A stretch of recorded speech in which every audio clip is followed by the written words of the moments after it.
ವೀಕ್ಷಕರಿಗೆ ನಮಸ್ಕಾರ. ಗುರು ರಾಘವೇಂದ್ರರ ಬಗ್ಗೆ ತಿಳ್ಕೊಂಡೇ ಇರೋರು ಯಾರೂ ಇಲ್ಲ ವೀಕ್ಷಕರೇ.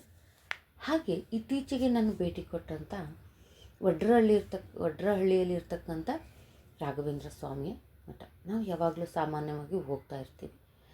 ಈಗ ಅಲ್ಲಿಗೆ ಮೊದಲಿಗಿಂತ ಬಸ್ ಫೆಸಿಲಿಟೀಸ್ ಎಲ್ಲ ಚೆನ್ನಾಗಾಗಿದೆ. ಅಲ್ಲಿ ಬೃಂದಾವನ ಮತ್ತು ಮುಖ್ಯ ಪ್ರಾಣದೇವರು ಇದನ್ನೆಲ್ಲ ಸ್ಥಾಪನೆ ಮಾಡಿದ್ದಾರೆ ಆಲ್ರೆಡಿ. ಅಲ್ಲಿ ವಿಶೇಷವಾಗಿ ತುಪ್ಪದ ಆರತಿ ಬೆಳಗೋದು ವಿಶೇಷ. ಅಲ್ಲಿ ನಾವು ಮನೆಯಿಂದ ಏನೂ ತೊಗೊಂಡೋಗೋ ಆಗಿಲ್ಲ, ಅಲ್ಲೇ ಕೊಡ್ತಾರೆ, ರೆಡಿ ಮಾಡಿಟ್ಟಿರ್ತಾರೆ. ಅದನ್ನು ದುಡ್ಡು ಕೊಟ್ಬಿಟ್ಟು ತೊಗೊಂಡು ನಾವು ಎಷ್ಟು ಬತ್ತಿ ಬೇಕು 5 ಆ ಥರ ಕ್ರಮೇಣ ಹೆಚ್ಚೆಚ್ಚು ಆಗ್ತಾ ಹೋಗುತ್ತೆ. ಆ ಥರ ಒಂದು ಬತ್ತಿ ಅಲ್ಲಿ ವಿಶೇಷವಾಗಿ ವಿಶ್ವದಲ್ಲಿಯೇ ಒಂದು ಪುಸ್ತಕ ಬೃಂದಾವನ ನಿರ್ಮಾಣ ಮಾಡಬೇಕಂತ ಅವರು ಅಂದ್ಕೊಂಡಿದ್ದಾರೆ. ಇದು ಆ್ಯಕ್ಚುಲಿ ಈ ಒಂದು ರಾಘವೇಂದ್ರ ಸ್ವಾಮಿ ಮಠ ಓಪನ್ ಆದಾಗಿಂದನೂ ಸಾವಿರಾರು ಲಕ್ಷದಲ್ಲಿ ಜನ ತಂದು ಬರೆದು ಕೊಡ್ತಾಯಿದ್ದಾರೆ. ಓಂ ಶ್ರೀ ರಾಘವೇಂದ್ರಾಯ ನಮಃ ಅಂತ ಆ ಪುಸ್ತಕದಲ್ಲಿ ಬರೀಬೇಕು. ಅಲ್ಲೇ ಸಿಗುತ್ತೆ 20 ರೂಪಾಯಿ ಆ ಪುಸ್ತಕದಲ್ಲಿ ಬರೆದು ನಾವು ಕೊಡೋದ್ರಿಂದ ಅದು 108 ಕೋಟಿ ಪುಸ್ತಕ ಬೃಂದಾವನ ಮಾಡ್ತಕ್ಕಂಥ ಅವರು ಇದನ್ನು ಸಂಕಲ್ಪನೋ ಏನೋ ಗೊತ್ತಿಲ್ಲ. ಒಟ್ಟಿನಲ್ಲಂತೂ ಆ ಪುಸ್ತಕ ಬೃಂದಾವನ ಮಾಡಬೇಕಂತ ಅವರು ಅಂದ್ಕೊಂಡು ಹಾಕಿದ್ದಾರೆ ಬೋರ್ಡಲ್ಲಿ. ನಾನು ಇತ್ತೀಚೆಗೆ ಭೇಟಿ ಕೊಟ್ಟಾಗ ಸಹ ನೋಡಿ, ನಾನು ಯಾವಾಗಲೂ ನಮ್ಮ ಮನೇಲಿ ಎಲ್ಲರೂ ಬರೆದು ಕೊಟ್ಟಿದ್ದಾರೆ, ನಾವು ಇನ್ನೂ ಬರಿತಾನೇ ಇದ್ದೀವಿ, ಬರೆದು ಕೊಡ್ತಾಯಿದ್ದೀವಿ. ಹಾಗೆ ಇಲ್ಲಿ ಏನಪ್ಪ ಅಂದರೆ ಜಪ ಮತ್ತು ಬರೆಯೋದ್ರಿಂದ ನಾವೊಂದು ರಾಯರ ಸ್ಮರಣೆಯನ್ನು ಕೇಳೋದಾಗಲಿ, ಅದರಲ್ಲಿ ಒಂದು ರಾಯರ ಒಂದು ಚರಿತ್ರೆಯೇ ಇರ್ತಕ್ಕಂಥ ಒಂದು ಹಾಡು ನಾನು ಕೇಳಿರೋದು, ಅದರಲ್ಲಿ ಸಂಪೂರ್ಣವಾಗಿ ರಾಯರ ಒಂದು ಚರಿತ್ರೆನೇ ಬರುತ್ತೆ.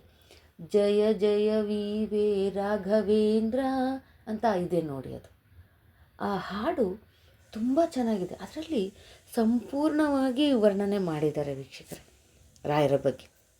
ನಾವು ಅದನ್ನು ಕೇಳ್ತಾ ಒಟ್ಟು ಯಾವುದೇ ಒಂದು ಶ್ಲೋಕ ಆಗಲಿ ಏನೇ ಆಗಲಿ ನಾವು ನಮ್ಮ ಶ್ರಮದಿಂದ ಬರೆಯೋದು, ಜಪ ಮಾಡೋದು. ನಾನು ಇದನ್ನು ಯಾವಾಗಲೂ ಹೇಳ್ತೀನಿ, ರಾಮನಾಮ ಬರೆಯೋದಾಗಲಿ, ಸಾಯಿರಾಮ್ ಬರೆಯೋದಾಗಲಿ, ಇಷ್ಟು ಪುಸ್ತಕ ರಾಮಕೋಟಿ ಒಂದು 12-10 ಬುಕ್ಕು ಬರೆದ್ರೆ, ನಾನು ವಿಡಿಯೋದಲ್ಲಿ ತೋರಿಸ್ತೀನಿ, ಆ ಪುಸ್ತಕಗಳು ಇದ್ದಾವೆ ನಮ್ಮ ಮನೇಲಿ.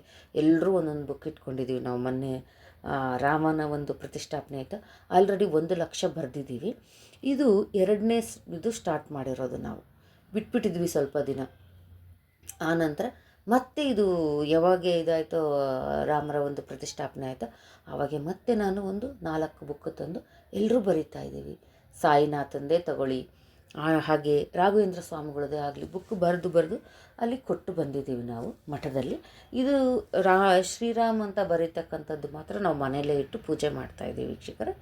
ಹೀಗೆ ಇದನ್ನು ಬರೆಯೋದಕ್ಕೆ ಸ್ಟಾರ್ಟ್ ಮಾಡಿ, ನಿಮಗೆ ಜೀವನದಲ್ಲಿ ಯಾವುದೇ ಅಡೆತಡೆಗಳಾಗಲಿ ಯಾವುದೇ ಬಂದರೂ ಸಹ ನಿಮಗೆ ಗೊತ್ತಿಲ್ಲದ ಹಾಗೇ ಅವು ಕಣ್ಮರೆ ಆಗ್ತವೆ ವೀಕ್ಷಕರೇ. ನಾವು ಯಾರನ್ನೋ ಸಹಾಯ ಕೇಳಬೇಕಂತ ಇರ್ತೀವಿ, ಅದು ಯಾವುದೂ ಬೇಡ. ನೀವು ಒಂದು ರಾಯರ ಗುರುವಿನ ಒಂದು ನಾವು ಗುಲಾಮನಾಗಬೇಕು ಅಂತ ಹಾಡೇ ಇದೆಯಲ್ಲ, ಆ ಥರ ಆಗಿ ಸಾಯಿಬಾಬಾ, ರಾಘವೇಂದ್ರ ಸ್ವಾಮಿಗಳು, ಇನ್ನು ಯಾರು ನಿಮಗೆ ಇಷ್ಟವಾಗಿರ್ತಕ್ಕಂಥ ಗುರುಗಳು, ಅವರ ಬಗ್ಗೆ ಅಧ್ಯಯನ ಮಾಡೋದು, ಅವರ ಬಗ್ಗೆ ಒಂದು ಶ್ಲೋಕ ಪಠನೆ ಮಾಡೋದು, ಈ ಬರೆಯೋದ್ರಿಂದ ನಿಮಗೆ ತುಂಬ ಪ್ರತಿಯೊಂದು ಒಂದು ಚಿಕ್ಕ ಮಗು ಚೆನ್ನಾಗಿ ಅವನಿಗೆ ಬರೆಯೋಕ್ಕೆ ಬರುತ್ತೆ ಅಂದರೆ ಆ ಮಗು ಹತ್ರ ಬರ್ಸೋದು ರೂಢಿ ಮಾಡಿ. ಇದೆಲ್ಲ ದೊಡ್ಡದಾಗುತ್ತೆ ಅಂತಂದರೆ ಒಂದು ಬುಕ್ ಕೊಟ್ಟು ಶ್ರೀರಾಮ್ ಅಂತ ಬರೆಸಿ. ಶ್ರೀರಾಮ್ ಅಂತ ಬರೆಯುವಾಗ ಅವನಿಗೆ ಹೇಳಕ್ಕೆ ಬರಲಿ, ಶ್ರೀರಾಮ್ ಜಯರಾಮ್ ಜೈ ಜಯರಾಮ್ ಅಂತ ಹೇಳ್ತಾ ಶ್ರೀರಾಮ್ ಅಂತ ಬರೀಬೇಕು. ಅದಕ್ಕೆ ಪುಸ್ತಕ ಸಪ್ರೇಟ್ ಇಟ್ಟಿರ್ತೀವಿ ಅನ್ನೋದಷ್ಟೇ ಅಲ್ಲ ವೀಕ್ಷಕರೇ, ಒಂದು ಪೆನ್ನನ್ನು ಸಹ ನಾವು ಸಪ್ರೇಟಾಗಿ ಇಡಬೇಕು. ಹೀಗಂದ್ರೆ ಆ ಪುಸ್ತಕದಲ್ಲಿ ಈಗ ಬರಿತಾ ಇರ್ತೀವಿ, ಯಾರೋ ಏನೋ ಹೇಳಿದರು, ಅದನ್ನು ಬುಕ್ಕದ ಹಿಂದ್ಗಡೆ ಬರ್ಕೊಳ್ಳೋದು, ಗೀಚ್ಕೊಳ್ಳೋದು, ಅದು ನಮಗೆಲ್ಲ ಅಭ್ಯಾಸ. ಆ ಥರ ಎಲ್ಲ ಮಾಡಬೇಡಿ ದಯವಿಟ್ಟು. ಹಾಗೆ ಅದಕ್ಕೋಸ್ಕರನೇ ಪೆನ್ನು ಸಪ್ರೇಟಾಗಿಡಿ. ಆ ನಂತರ ಗಮನ ಎಲ್ಲ ಬರೆಯುವಾಗ ನಿಮಗೆ ಎಷ್ಟು ಬೇಕೋ ಅಷ್ಟನ್ನು ಮಾತ್ರ ಬರೀರಿ. 10 ಆಗುತ್ತಾ, 10 ಪದಗಳು ಬರೆಯೋದಾಗುತ್ತಾ, 10 ಬರೀರಿ. ಪೂರ್ತಿ ಬರಿತೀನಿ ಅಂದರೆ ಗಮನ ಇಟ್ಟು ಬರೀರಿ, ಸ್ಮರಣೆ ಮಾಡ್ತಾ, ಯಾರ ಬಗ್ಗೆ ಬರೀತಾ ಇದ್ದೀರೋ ಅವರನ್ನು ಸ್ಮರಣೆ ಮಾಡ್ತಾ ಬರೀರಿ.